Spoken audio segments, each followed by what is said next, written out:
Like we're good to go. Everyone's on video. Fantastic. So I will go ahead and get started. Thank you guys for bearing with us.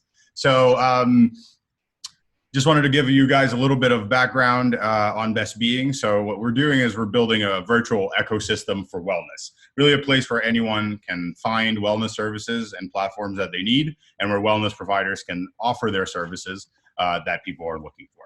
So if you want to find out more, you can go to bestbeing.com. And if you're a provider, you can add a /provider there. So go to bestbeing.com/provider, and you can find some more information on there. So I want to thank everyone that's watching, today. And since we're recording this and putting it on YouTube, maybe like 6 years or 10 years from now, who knows? And let everyone know that this is the first in what we hope to be many webinars that hosted by BestBeing.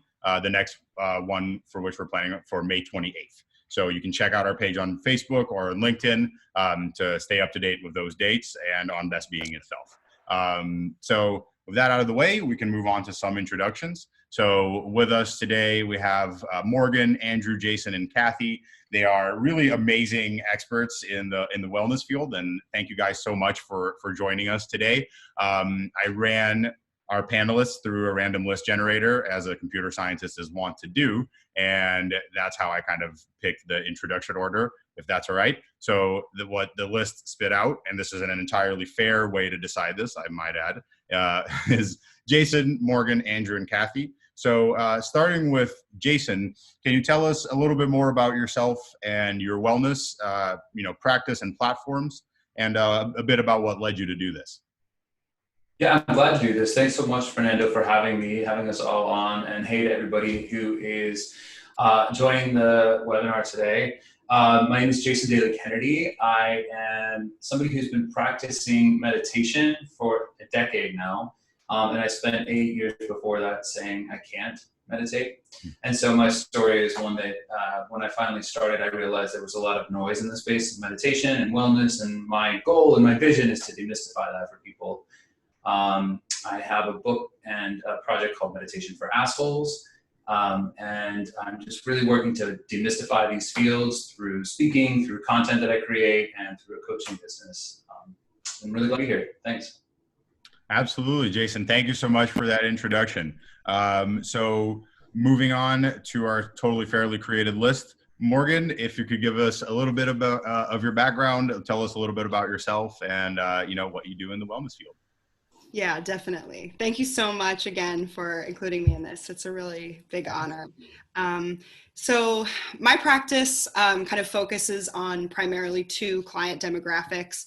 First is I work with children and parents, the family system, to help them communicate better, to kind of bridge the gap between sometimes what particularly adolescents are struggling with and communicating with their parents and helping them to understand what's developmentally normal there and all the emotions that are flying around, and to help the parents process their emotions around it too, so that holistically the family system can work better. And then I also work with young adults who are sort of in quarter life crisis, trying to put the big pieces of their life together and maybe are stumbling over the same patterns and habits over and over, where they're struggling to understand, well, who am I? What do I want to do in the world? What's my purpose? And, maybe they're also seeing challenges in their relationships coming up, all these things, and going really into the hidden unconscious internal obstacles that stand in the way and keep us stuck in the same patterns over and over. So my personal background is that I suffered with suicidal depression and anxiety since age 13. And so I myself was a very misunderstood adolescent, a lot of struggles around communicating and dealing with my emotions. And moving into becoming a young adult, I really wasn't speaking from my voice. I was really following what other people told me I should do. And at the end, I ended up working a job that I hated and being miserable. And then I went back to grad school and got my master's in art therapy. And I started working as an art therapist in a big nursing home. And I thought, okay, this is it. And I'm there and I've found my passion and it's all solved. But I was still ignoring the signs inside that I wasn't doing what was right for me. I wasn't making myself happy. And of course I ended up again in a pit of total misery. And then I moved to Los Angeles. I got exposed to the coaching industry, and I thought, okay, this is a better balance for me. This is, I want to work with people who I can really help based on my skill set, which is, you know, the creativity, also, you know, my personality, my sense of humor, all of these things to really help clients understand themselves better and overcome these same things that I was struggling with. Absolutely. Wow. Thank you so much, Morgan. That's amazing. And thank you so much for sharing your story. That was incredible. So moving on to Andrew, same question. If you could tell us a little bit about yourself and, you know, what you do in the wellness field, what brought you here? Thank you, Fernando. And I think as a disclaimer, just there are no subtitles. I'm from Australia. So if anyone has trouble understanding what I'm saying, just type it in the chat box to please repeat. Don't understand your crazy Australian accent. Wonderful. It's currently Friday morning here, so I'm in your future, guys, just to let you know. It's looking good. So all is good in the world on Friday. So my background is I played professional sport. I was played Australian football, and now most of you will have no idea what Australian football is. So you'll have to Google that if you want to find out. I've had 30 years in health and wellbeing. I was a personal trainer for 15 of those years. And then I accidentally wrote my first book, which was published in 2004. I won't go into the details, but that was called Eat Chocolate, Drink Alcohol, and Be Lean and Healthy. And in the last 15 years, I've been writing books. Book you can see behind me is my 7th. That's the Wellness Puzzle. And right now I'm on a mission to create a wave of wellness around the world and help people live what I call a life of joyful longevity, which means live a long, happy, healthy, wonderful, purpose-driven, fabulous, brilliant, amazing life beyond 100. So if you're up for that, then, you know, I do a lot of stuff, you know, speaking to groups and coaching and obviously through my writing. So wonderful to be here and really happy to share the screen with these incredible people. So thanks, Fernando. Absolutely. Thank you so much, Andrew. I really appreciate that introduction.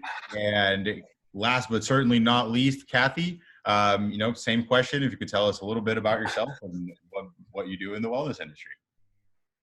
Yeah, absolutely. Thanks, Fernando. And it's so exciting to be here with all these amazing panelists. It's great to meet you all officially. I started out in a very different realm. I was an actor actually in Los Angeles. Morgan, we'll meet up down there. So through the acting field, I also had this parallel life as a healer and massage therapist.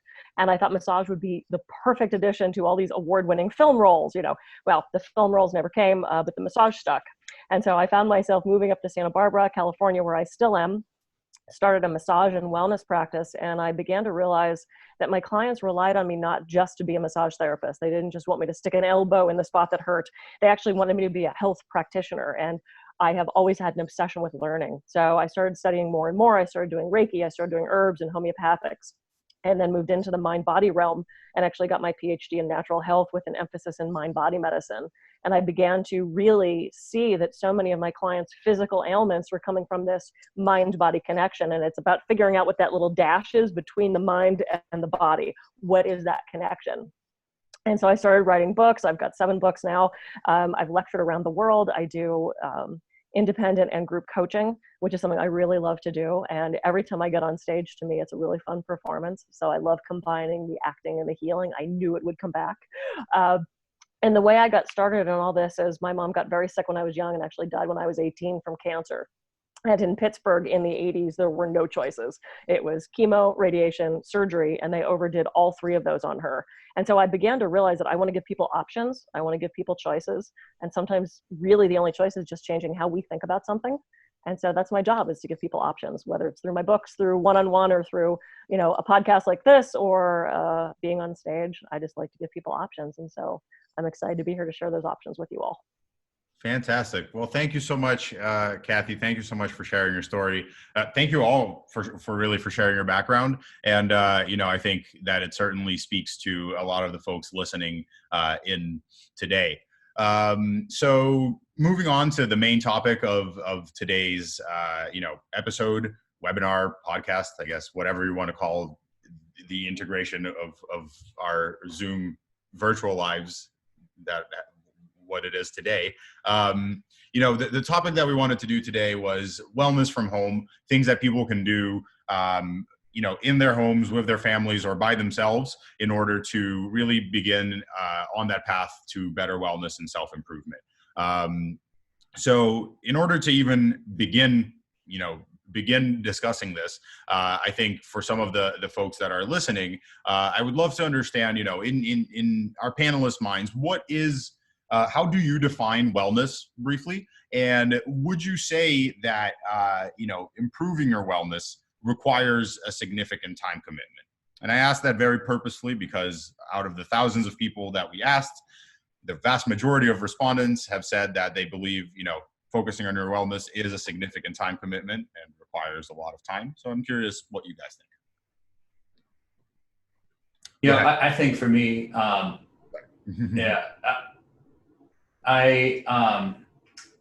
often ask this question. I was leading a group meditation at one point, and a friend of mine was like, I used to meditate and I can't anymore.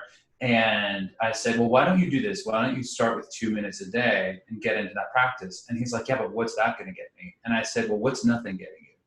And so to me, that really encapsulates what the time commitment is. We spend so much time, and I can even still spend so much time thinking about getting well, thinking about doing the things that are good for me, processing it, knowing what it'll feel like at the end, and then never doing it. And so what I really encourage people to do is to sit down and take the action to do it and don't think about the time commitment. And I think that also leads into, we have levels of wellness that go throughout the day, right? It's like I don't just visit wellness, I don't consider that. I want to have a fulfilled life, and I have a fulfilled life. And I appreciate the fulfillment of my life when I've practiced being mindful, when I've gotten real with what I need to get real with, and when I've, gotten the things out of the way to kind of stand in my way. And so for me, it's like, how do I invite in the concept that wellness is always there with us? It's just, how am I going to access it in this moment? Absolutely. Thank you for that, Jason. Kathy, do you want to add anything to that? Yeah, I do. I love what Jason just said about that. We spend so much time thinking about something that, I found that too. It's like, I don't want to do that thing. I don't want to do that thing. And by the time I've complained about doing it, I could have had it done. By the time I complained about doing the dishes, I should have just done the dishes because it would have been done. There's going to be time, but also how much time do we spend watching funny cat videos? How much time do we spend in line at Starbucks? How much time do we spend? We have allotted time to everything. And for people that say, I don't have the time to do it, you have the time, you're just choosing to spend it differently. So to me, wellness is absolutely a choice. And wellness to me is also a place of balance, because when we talk about wellness, we think about physical wellness. And so often we don't think about emotional wellness and spiritual wellness and sexual wellness and financial wellness. And, it's this balance not only between all those things, but also in those things. It is that balance of mind, body, spirit. And when people are on a diet, which I don't particularly like that word because it indicates this finite thing that you do for a while to reach a goal. It has to be a lifestyle change. They talk about having a cheat day. No, because that makes it sound bad. Reframe that as a treat day, or you have a treat. I'm not saying you can't look at funny cat videos. Don't do it for 17 hours. Maybe do it for 10 minutes and then fill that other bit of time with something else. So to me, it's all about balance in and amongst those things. Thank you so much, Kathy. Yeah, no, I definitely resonate with that, based on my own experience. For anyone listening who doesn't know, I went through a pretty radical weight loss experience myself, and definitely resonated with that idea of, having to make an intrinsic shift to your lifestyle as opposed to, as you said, a diet, something that's finite and something that will eventually stop. Right. So yeah, that absolutely. Thank you so much for sharing. Morgan, I saw that you raised your hand. Just anyone listening that hears me say that, Zoom allows people to raise their hands virtually. So Morgan, if you want to go ahead.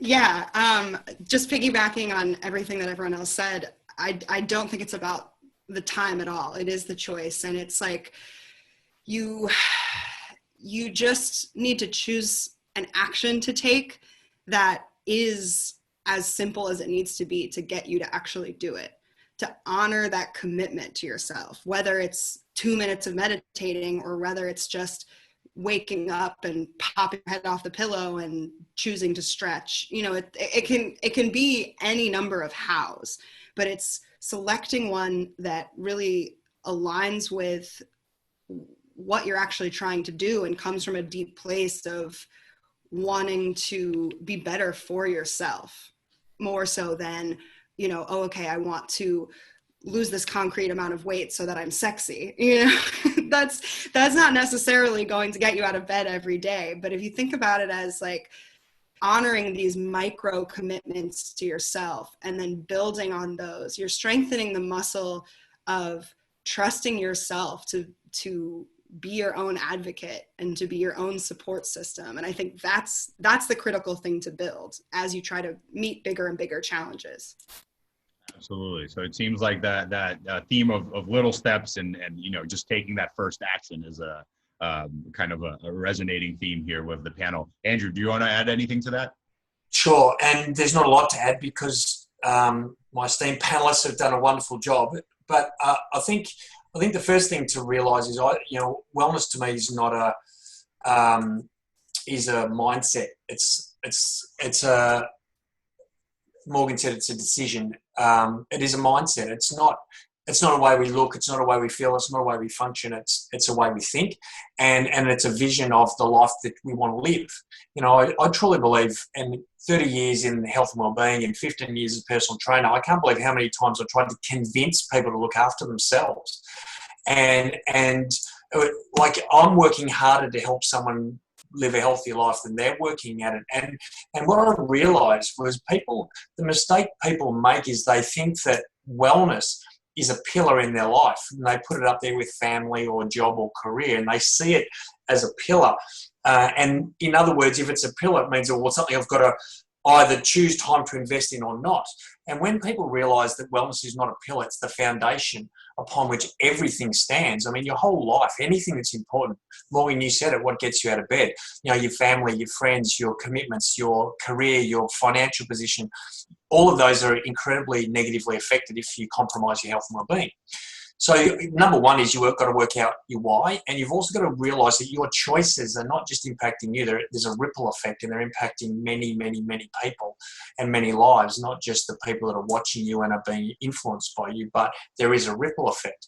In terms of time, I believe this. I believe wellness will create more time for you because it takes no time to get up and eat a healthy breakfast. It takes no time to walk up. In fact, it's quicker to walk upstairs than it is to take the escalator. The things that it takes no time to change your thinking to be grateful rather than to be angry. So in my mind, don't think about wellness as a commitment of time. Think about it as a way of living, as a choice that will enhance every aspect of your life. Thank you. So absolutely. I think that's a great point. And, you know, again, just speaking to some of my personal, story and to anyone who this might hopefully resonate with, that really was the overarching, if anyone were to ever ask me what the secret to my weight loss was really that moment that I accepted it as a mindset shift, right? As opposed to something that I would have to do temporarily. Absolutely. Thank you guys so much for sharing that.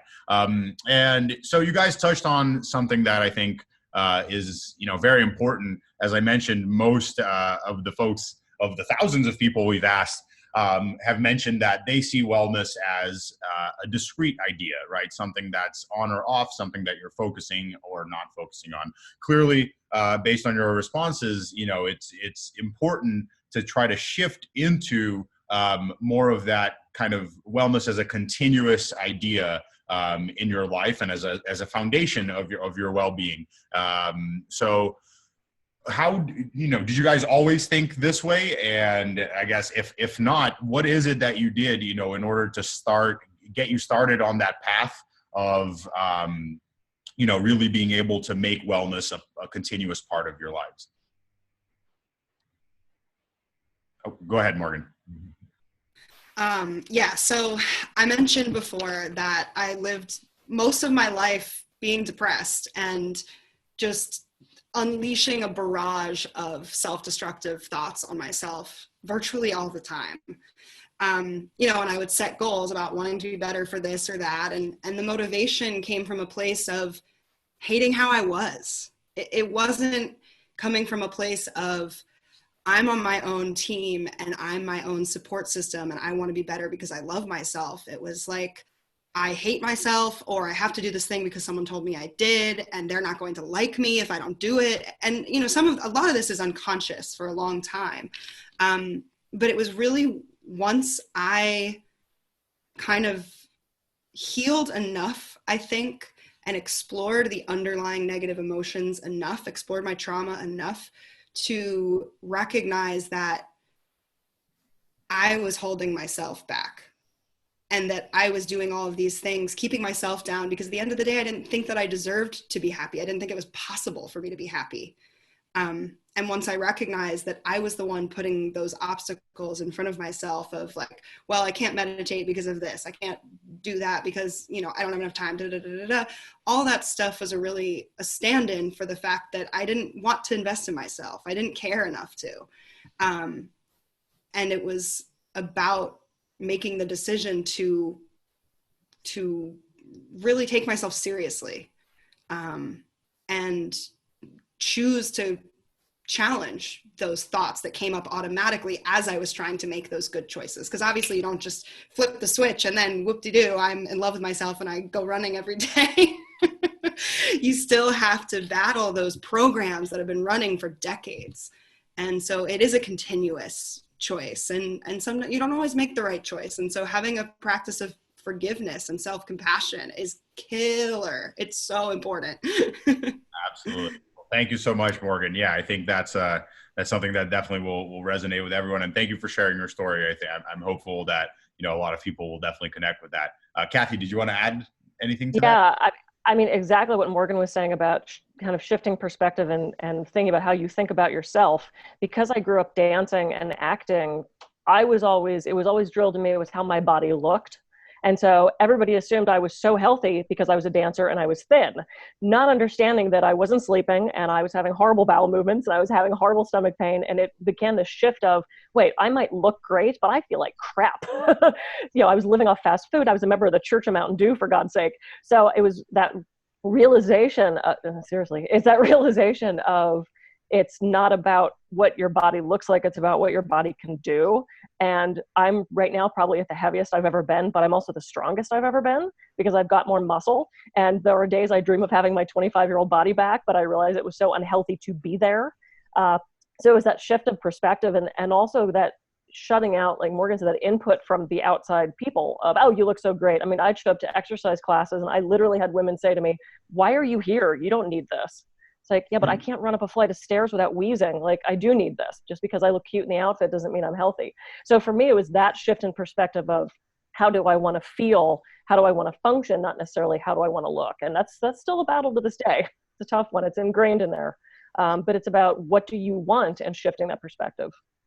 Thank you so much for sharing, Kathy. And again, I personally resonate with that. And I'm sure a lot of other people do as well. You know, that decision to kind of, you know, make a change and be comfortable with that change, right? The decision to be comfortable with the change can be just as hard as the making of the change itself. Thank you so much for sharing. Jason, do you want to add something? Yeah, you know, I mean, I think it's also that idea of, and Kathy, you spoke about, like, I would go into a class and somebody would look at me and say, you shouldn't be here. I mean, collectively, we got to stop judging each other. And I believe if we do that, we'll stop judging ourselves so harshly too.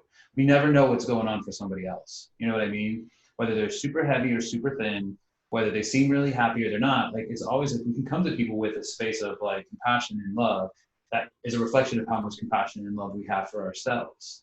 And converse is true, and the converse of that is true as well. And so for me, that just kind of brought up, like, I really want to make sure that I and the people that I care about, my kids, my family, and the people that I work with are treating themselves well on that level as well. You know, we've all talked about it. We talked about every level, that it is the adding to our lives instead of, you know, wellness adds to each of these areas. It's not one compartment of them, like Andrew was saying, but it's like, how are we doing it? And are we doing it to check off a box or scratch something off of our to-do list? Or are we doing it because we're treating ourselves with the love and compassion that we deserve, and then treating the world with that as well? I think it's just a mind shift as well. And I think the other thing is, like, I don't know who's listening to this who needs to hear this, but it does not matter. I don't want us to, like, come across as obtuse to the fact that, you know, certain people can't even put food on their table right now. And a conversation about wellness is so far-fetched. But there are little things you can do. And while it may not take time, it may make a commitment that scares the hell out of you. But like practicing a little bit of gratitude for the one thing that you do have today can be that subtle shift that gets you into at least a different headspace or mind frame until you're able to get into a different space, you know, financially, etc. Absolutely. Absolutely. Thank you so much for sharing that, Jason. I think that's very, very important, you know, for people to hear right now. Andrew, did you want to add anything to that? Yeah, thank you, Fernando. And yeah, and what Jason just said about just one tiny little step at a time, I think is such a key thing. I mean, I came out of a professional sporting background, and I had no idea of compromise or gradual. It was all or nothing. You know, it was pain. It was no pain, no gain. You know, and when I started personal training many years ago, you know, I joke about it now, but honestly, you know, if people could walk out after a session, I felt like I'd let them down. If they vomited, I thought it was their way of saying thank you. So you can see, you know, I had to learn a lot about creating long-term change. And, you know, you're talking about the difference between discrete and continuous. Well, you don't want to have to focus on your health and well-being every day. That's not a place you want to have to be because it's stressful. Will I get up and go for a walk? Will I eat breakfast or not eat breakfast? Will I drink coffee or water? Will I eat a donut or a piece of fruit? I mean, it's hard work.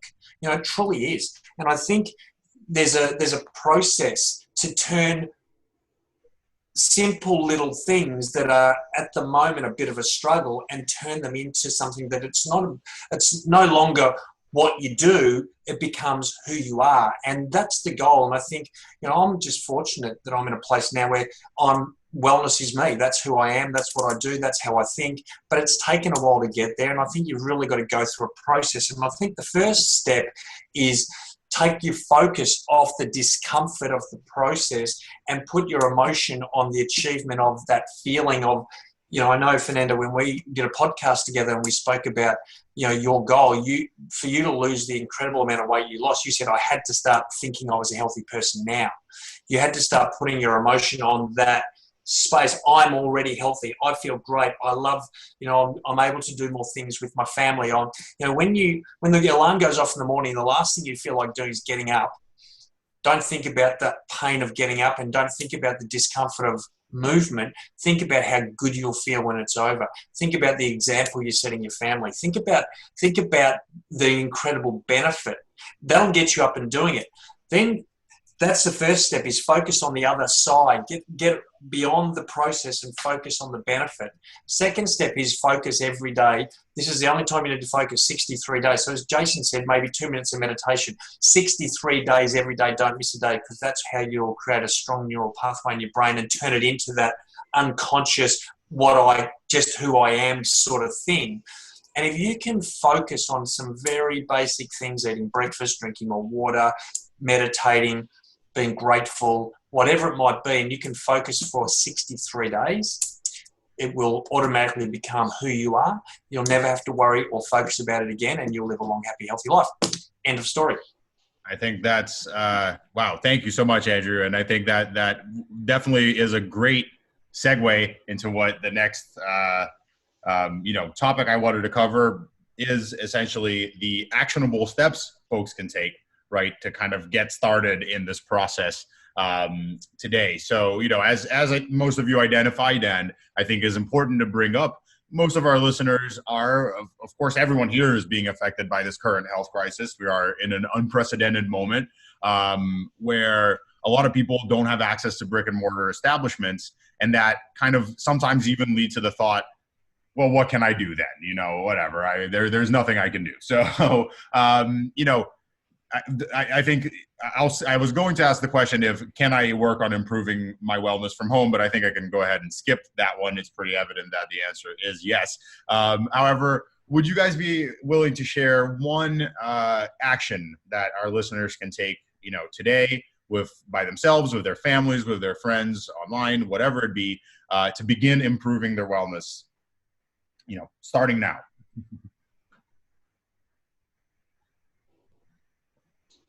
Yeah. Go ahead, Kathy. Oh, sorry, Kathy, you're muted. There you go. Maybe. There we go. Sorry, I couldn't find my button, so I'll just wave my hands in the air. One thing that I recommend is just, it has to start with a choice. If you don't make the choice, then you're not going to get anywhere. So I think it's just making that choice to do something different today, whether it's doing gratitude in the morning, which I completely agree is one of the best things we can do, or drinking one more glass of water. It's taking those small steps. And I've had so many people come to me with this huge lofty goal, which is excellent, except then they say, I'm never going to get there. Well, it's not about writing a whole book. It's about writing sentence by sentence by sentence to then suddenly finish an entire book. And to go back, I just wanted to add something to the conversation we just had, because Andrew said something that reminded me of the levels of competence. And we so often don't think about that in something like wellness. We start out with unconscious incompetence, where we don't even know that we have this skill to learn. Then we move into conscious incompetence, where we're aware that we don't know that thing. Then we move into conscious competence, where we know that thing, but we still have to think about it. That when we first learn to drive, you still have to think, okay, I'm going to put my foot on the brake. I'm going to turn the wheel. I'm going to turn the wheel. And that's that like slightly uncomfortable thing. But then we get to a point where we have unconscious competence, where it's just a part of ourselves. And that's what we're striving for with wellness, is to just make it a part where we don't have to think about it. We automatically choose the fruit instead of the donut. We don't have to think about how to drive a car anymore. We don't think about how to walk or go upstairs. We just do that thing. And I think that's what we're striving for in our wellness. So the more you take those steps, and the more you make those choices and make them achievable, usable, little bits of steps that we can do every day, then the sooner we're going to be at that unconscious competence. Thank you so much, Kathy. Andrew, do you want to add to that? I would. That was great, Kathy. I think, look, at the end of the day, I doubt if there's anyone sitting here listening to this that doesn't know what they should do to be healthier. I mean, honestly, if you don't know that you should eat breakfast every day, eat more fruit and vegetables, drink more water, eat more fish, eat less processed food, exercise, meditate, be grateful. Can you just put a little note in the chat box and say, no, I don't know any of that? Because my guess is you all know it. So it's not about what you know. It's about why would you actually make the decision that Kathy spoke about. I would say the first step is sit down either by yourself or with your family and build a vision for the life you want to live, that amazing life. Sit down and get a vision wall, clear some space in your house, get some pictures, get a vision, talk about with your family, where are we going to do, what are we going to do, how are we going to live, where are we going to live. Get clear on, because if you don't have clarity around where you want to head in life, why would you do it? And I think that unfortunately we live in a world where there's a lot of people that are lost. They don't have a purpose. They don't feel that they don't feel like their life has meaning, and therefore why would you look after your health and well-being? And I think you can talk and tell these people till you're blue in the face what they should do, but they're not going to do it unless there's a reason to do it. So you need to create your reason. You need to find your purpose.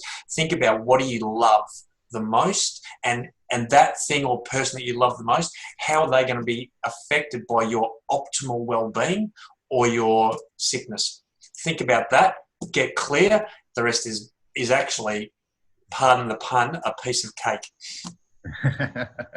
Thank you very much, Andrew. Jason, did you want to add anything to that? Yeah, I mean, I think you guys, you said it perfectly. I think the thing with the vision too, after you do that, is just making sure that you spend a little bit of time assessing where you are now. I speak often about how emotions are like the app waves, and if you don't share your starting location, you're never going to be able to get where you are. So if it's just like, I want to be this, right, but I'm just going to go for it, like taking a step back and saying, where am I right now, will help you really set up a route, right? Set up the guideposts to get to where you want to go. And it's got to be related. It's got to be relatable, but it also has to be attainable for you in this moment. So if you would say, you know what, I'm really inspired by this conversation today. I'm going to get up tomorrow and I'm going to do 10 things, like cross 5 of them off. Because what happens is you're going to start thinking, I failed because I didn't do everything. And instead, just like do 3 things tomorrow, right? Do 3 things per week and then add a 4th thing the next time. And, personally, when this whole thing went down with the pandemic, and I live in Los Angeles, and I have 3 children, and I was homeschooling them, and for the first 3 weeks of this, I was like, well, there goes my career. I'm going to be stuck in this kitchen breakfast room thing, teaching 3 kids for the rest of my life. It's raining all the time in LA at that point. Like everything was over. But what happened was I started to invite back in my self-care routine. And by inviting back in piece by piece, I started to create more boundaries for myself, for my career, for my health and wellness in terms of physical fitness and how I ate. And then everything opened up again. You know, you got to back end into it sometimes too. Absolutely. Absolutely. Thank you so much for sharing that, Jason. And, you know, I think to anyone who is, I know a couple of our listeners are, you know, dealing with a similar situation as you are with, you know, with kids. I myself only have 2 K9 companions. So, and I have, you know, my wonderful fiance to help me take care of them. So I have nothing to complain about here. So I definitely know that resonates a lot with some of our listeners. Thank you so much for sharing. Morgan, did you want to add anything else? Yeah, I wanted to add another angle because I was just thinking, like, everyone's already said such wonderful things, but if I can contribute one sort of fragment to that, it would be to try to do something that feels good, is fun, and is easy. Like, I think a lot of times we think like wellness or like the thing that I should do for my health is like this, like, to me, like nasty steamed broccoli, you know, it's like like I should eat this. And a reality is that if you get creative, you can think of all sorts of things that are like the fun, that they're the dessert, but they're also healthy. Like putting on a song that you really enjoy and just dancing to it or singing, you know, that's something that, again, is a great opportunity, as Jason said, to meet yourself where you're at. Like if you're feeling really sad and you put on like a super pumped up pop song, you're going to kind of be like, But if you find a song that really resonates with the emotion where you're at and you get into the movement and the feeling of it, and you get that really juicy, lovely feeling of like, this person knows how I feel because they're singing something in a way that like resonates with me and it matches your emotional vibration, you can actually get yourself to a different vibration just by like letting those emotions move through you. And it doesn't always have to be something that is forced and really hard, but that's where the commitment comes in. The commitment is like making it not too much of a struggle and thinking about how, as someone said earlier, how awesome am I going to feel once I've done this, and reminding yourself of past times that you've, you know, changed your mood and changed your circumstances. I think that it's so critical to be with yourself where you're at and not beating yourself up for not being a certain other way. So making it fun and easy, it goes hand in hand. It can be a win-win. Thank you so much, Morgan. That's amazing. I'm definitely going to try that out myself. So just before I move on to Andrew here, I see you wanted to add something. Just so you guys know, I'm putting my contact information here on the chat to everyone that's listening. If you want to reach out to any of our panelists, please do reach out to me, and I would love to put you in contact. They're awesome people doing awesome things, and they can definitely help you out in your journey. But Andrew, do you want to add something else? Yeah, I just wanted to just add, again, to just layering what everyone's saying, because this is such a wonderful panel of winners. So well done, you guys. But just to understand the power of small things. And you may have heard of the butterfly effect. And I talk a lot about the ripple effect of tiny things. And we think we've got to jump in and change everything. I don't know how many times you've set a New Year's resolution and you say, right, I'm going to join a gym and go every day, and I'm going to stop eating chocolate and drinking alcohol, and you last like 3 days and give up. But there's incredible power in making one choice. And I talked about 63 days, and I did a program with an organisation at the end of 2019. And at the end of the 63 days, the group got together and we just talked about what was the impact, what was the changes. And one lady, and there's amazing examples, but one lady put her hand up and I said, so tell me, what was the thing you wanted to change? She said, look, I just want to eat a healthy breakfast every day. That was my goal. And she said, I did that for 63 days. And I said, wonderful. Tell me, what were some of the benefits? And she said, well, the first benefit was, you know, I feel better. And I thought, well, okay, I expect that. And she said, I've got more energy. And I thought, well, yeah, that makes sense. She said, I've dropped 2 dress sizes. I thought, okay, well, that's impressive. You know, consider this one tiny little seemingly insignificant choice Now she's got more energy. She's feeling better. She's dropped 2 dress sizes. But then the next 2 things she said blew my mind. She said within a couple of days of her sitting down at the breakfast table, having a healthy breakfast, her teenage son, who would normally run out the door without breakfast, started to join her, and he would sit with her and eat a healthy breakfast. A few days after that, her husband started joining them. To me, that's mind-blowing. You know, she's now had this impact on her son, on her husband, building a stronger relationship. She's helped them create better habits. Who are they going to impact? Who are they going to influence? And the ripple effect of that one choice that she made, who knows where that will end, and who knows how many people that will impact. And I just want to encourage every single person listening to this. You don't have to turn your life upside down. You don't have to turn into an athlete or some crazed, one-eyed, broccoli eating, steamed chicken sucking lunatic. You just have to pick one thing that you can go, I can do that. I'll do that because I want to be an influence on my son or my daughter, or I want to have more energy. I just want to be the best I can be. And I just really want to encourage people, pick one thing today, not tomorrow, pick one thing today, and just every day get a tracking. I can send Fernando a tracking sheet and he can send it out to people, and just win the day. Win the day. Get up and do that one thing. Meditate for 2 minutes. Win the day. Write your gratitude list. Win the day. Don't worry about 63 days. Don't worry about 7 days. Worry about today. Focus on today.